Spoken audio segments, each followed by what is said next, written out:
வங்க நாவலாசிரியர் சரத் சந்திரர் ஒரு நண்பர் அவர்கிட்ட வந்தார். வழக்கமாக எல்லா எழுத்தாளர்கள்கிட்டையும் கேட்குற ஒரு கேள்வியை கேட்டார். நீங்கள் எழுத்துத்துறைக்கு வந்தது எப்படி? இதுதான் கேள்வி. அதை தெரிஞ்சு என்ன பிரயோஜனம்னார் சரத் சந்திரர். சும்மா சொல்லுங்களேன், தெரிஞ்சுக்கிறேன் அப்படின்னார் வந்தவர். சரி சொல்கிறேன்னு ஆரம்பித்தார். நான் ரங்கூனில் வேலை பார்த்துக்கிட்டு இருந்தேன். சம்பளம் பத்தல.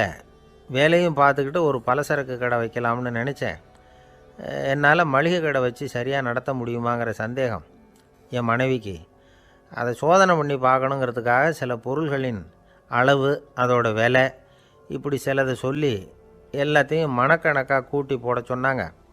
என்னால் சரியாக கூட்டி சொல்ல முடியல. உங்களால் மளிகை கடை நடத்த முடியாதுன்னு சொல்லிவிட்டாங்க. உடனே என்ன பண்ணுறது, வேறு வழி இல்லை, கதை எழுத ஆரம்பிச்சிட்டேன் அப்படின்னார். கேட்டவருக்கு சிரிப்பு வந்துட்டு தான். சரத் சந்திரர் ஒரு பக்கம் சீரியஸான நாவல்கள், சிறுகதைகள் எழுதியிருந்தாலும் அவருடைய இன்னொரு பக்கம் வேறு விதம். நண்பர்கள்கிட்ட பேசும்பொழுதும் சரி, அவர்களுக்கு கடிதங்கள் எழுதும்போதும் சரி, கேலியும் கிண்டலும் நகைச்சுவை உணர்வும் அதிகமாக இருக்கும். காந்திஜி ஒரு சமயம் கல்கத்தாவுக்கு வந்திருந்தார். தேசபக்தர்கள் பல பேர் அவர்கிட்ட பேசிக்கிட்டு இருந்தாங்க. அப்போது சரத் சந்திரரும் அங்கே இருந்தார்.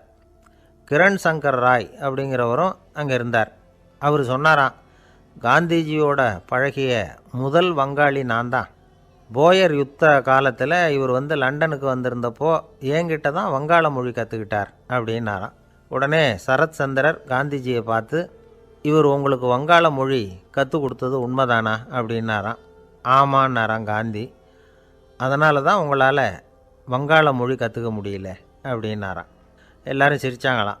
சரத் சந்திரர் சாம்தாபேர் அப்படிங்கிற கிராமத்தில் தங்கியிருந்தார். ஒரு இலக்கிய நிகழ்ச்சியில் கலந்துக்கிறதுக்காக. அதுக்காக ஒரு கல்கத்தாவுக்கு போக வேண்டிய சூழ்நிலை. அதுக்காக புறப்பட்டார். அந்த சமயத்தில் பின்னாடி இருந்து யாரோ அவரை கூப்பிட்டாங்க. இப்படி கூப்பிட்டவரை பார்த்து இன்னொருத்தர் யாரோ அதட்டி இருக்கிறாங்க. போகிறவரை ஏன் இப்படி கூப்பிடுறீங்க அப்படின்னு. ஏன் கூப்பிட்டா என்னன்னு கேட்டிருக்கார் சரத் சந்திரர். புறப்படுறவங்கள பின்னாடி இருந்து கூப்பிடுறது அபசகுனம், போகிற இடத்துல ஏதாவது ஆபத்து வரலாம் அப்படின்னு அதுக்கு விளக்கம் கொடுத்துருக்கிறார் அவர். உடனே சரத் சந்திரர் சொன்னாராம், இதோ இவங்க என்னை இலக்கிய கூட்டத்துக்கு அழைச்சிட்டு போகிறாங்களே, இதை விட வேறு என்ன ஆபத்து வந்துட போகுது அப்படின்னாராம். இப்படி சரத் சந்திரருக்கு இயல்பாகவே நகைச்சுவை உணர்வு உண்டு. அவருடைய நண்பர் ஒருத்தர் வீட்டுக்கு கூப்பிட்டுருந்தார். அங்கே ஒரு கச்சேரிக்கு ஏற்பாடு பண்ணியிருந்தாங்க. சரத் சந்திரருக்கு இயல்பாகவே கச்சேரியில் நீண்ட ஆலோசனையெல்லாம் கேட்குறதுக்கு பொறுமை இருக்காது. அதனால் மெதுவாக பாட போகிறவர் எப்படி அப்படின்னு கேட்டிருக்கார். அவருக்கு ரொம்ப நல்லா பாட தெரியும் அப்படின்னு சொல்லியிருக்கிறாங்க.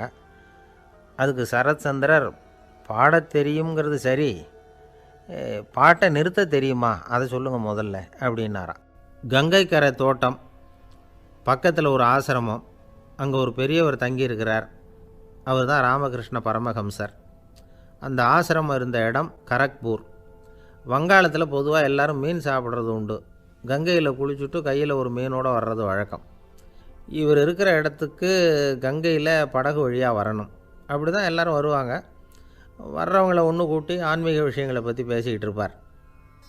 ஒவ்வொரு நாள் ஒவ்வொருத்தர் நகரத்துக்கு போகணும். வரும்பொழுது மீன் கொண்டுக்கிட்டு வரணும். அதுக்கு ஒரு அட்டவணையே உண்டு ஆசிரமத்தில். அது பிரகாரம் ஒரு நாள் சுவாமி யோகானந்தர் படகில் போனார். படகை செலுத்தினவங்க ராமகிருஷ்ணரையும் சுவாமி யோகானந்தரையும் மற்றவங்களையும் பித்தர்கள் அப்படின்னு சொல்லி ஏளனமாக பேசினாங்க. அவங்க என்ன பைத்தியம் பிடிச்சவங்க அப்படிங்கிறது மாதிரி. சுவாமி யோகானந்தருக்கு ரொம்ப மென்மையான இதயம். இவங்க இப்படி கண்ணாபின்னான்னு பேசுகிறத பார்த்தா மீனை வாங்கிட்டு திரும்புகிறப்போ என்ன நடக்குமோ அப்படிங்கிற பயம் வேறு வந்துட்டுது அவருக்கு. அவ்வளவு மென்மையானவர்.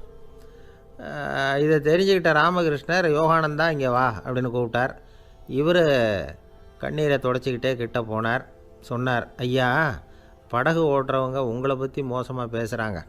என்ன திட்டினா பரவாயில்ல, ஆனால் உங்களை அவங்க திட்டுறாங்க. அதை என்னால் தாங்கிக்க முடியல அப்படின்னார். இதை கேட்டதும் ராமகிருஷ்ணருக்கு கோபம் வந்துட்டு தான். என்னது, உன்னுடைய குருவை பற்றி அவங்க மோசமாக பேசும்பொழுது நீ சும்மா இருந்தியா? வெளியில் போ அப்படின்னு விட்டார்.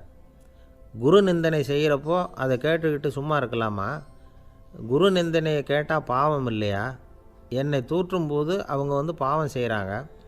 அதை கேட்டுக்கிட்டு நீ சும்மா இருந்தால் நீயும் பாவம் செய்கிற அப்படின்னாராம். அடுத்த நாள் சுவாமி நிரஞ்சனானந்தர் போக வேண்டிய நாள். இவர் படகுல போகும்பொழுதும் அதே மாதிரி நடந்து தான். அவங்க மோசமாக பேச ஆரம்பித்தாங்க, திட்ட ஆரம்பித்தாங்க. அப்படி கேலி பண்ண ஒருத்தனை இவர் என்ன பண்ணார், பலார்னு கன்னத்தில் அரைஞ்சிட்டார்.